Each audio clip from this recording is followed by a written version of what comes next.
এই মুহূর্তে যে গুরুত্বপূর্ণ খবরের দিকে নজর রাখতে হচ্ছে, ইটভাটায় বিস্ফোরণের তদন্তে ফরেনসিক টিম। এই মুহূর্তে যে খবর আমাদের কাছে এসে পৌঁছেছে, ইটভাটায় বিস্ফোরণের তদন্তে ফরেনসিক।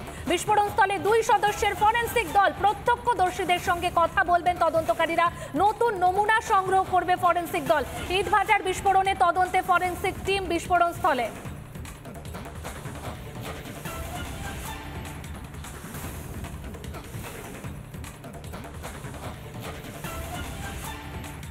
কিন্তু আমরা দাঁড়িয়ে আছি সেই উত্তর 24 পরগনার সেই ভাটাতেই, এবং সব থেকে বড় জিনিস তোমাকে জানিয়ে রাখবো যে এই ভাটা শিল্প কিন্তু সব থেকে বড় শিল্প, যে 500রও বেশি ভাটায় এই বসিরহাট মহকুমাতে আছে। এবং তার থেকে বড় জিনিস, এই ভাটায় যে ঘটনাটি ঘটে গেছে, অর্থাৎ চিমনি 121 ফুটের চিমনি ভেঙে পড়েছে।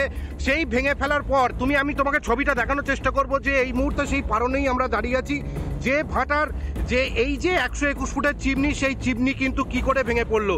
এবং সেই ঘটনার এখনো পর্যন্ত 24 ঘন্টা পেরিয়ে যাওয়ার পর ফরেনসিক টিম কিন্তু এখনো পর্যন্ত আসেনি।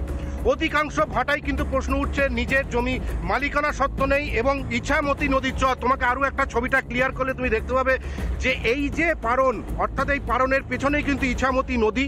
সেই ইছামতি নদীর চর কেটে কিন্তু এই ভাটা তৈরি করছে অবৈধভাবে। আদৌ কি ইছামতি নদীর চর কেটে ভাটা তৈরি করা যায়? সে প্রশ্নের বৈধতা নিয়ে তো অবশ্যই প্রশ্ন উঠছে। এখানকার শ্রমিকরা জানাচ্ছে নদীর চর কেটে তৈরি হচ্ছে। এখানকার আমাদের সঙ্গে বিজেপির সাংগঠনিক জেলা সহসভাপতি আছে। এই যে ঘটনাটা ঘটেছে খুবই নিন্দনীয় এবং এটা আমরা অবিলম্বে এনআইএ তদন্তের দাবি জানাচ্ছি। এনআইএ তদন্তের দাবি জানাচ্ছেন, কিন্তু অধিকাংশ ভাটা বসিরহাট মহকুমার 500রও বেশি ভাটা, 2 মিলিয়নের বেশি ইট তৈরি হয় সেখানে। প্রত্যেকটা ভাটা শিল্প সেখানে নদীর চর কেটে তৈরি হচ্ছে, ইছামতি নদীর নাব্যতা হারাচ্ছে। কি বলবেন? এটা দেখার দরকার রাজ্য সরকারকে তাহলে চোখ বুজিয়ে রয়েছে। যে অবৈধ যদি কোনো কাজ হয় তো রাজ্য সরকার তার চোখ বুজিয়ে রয়েছে।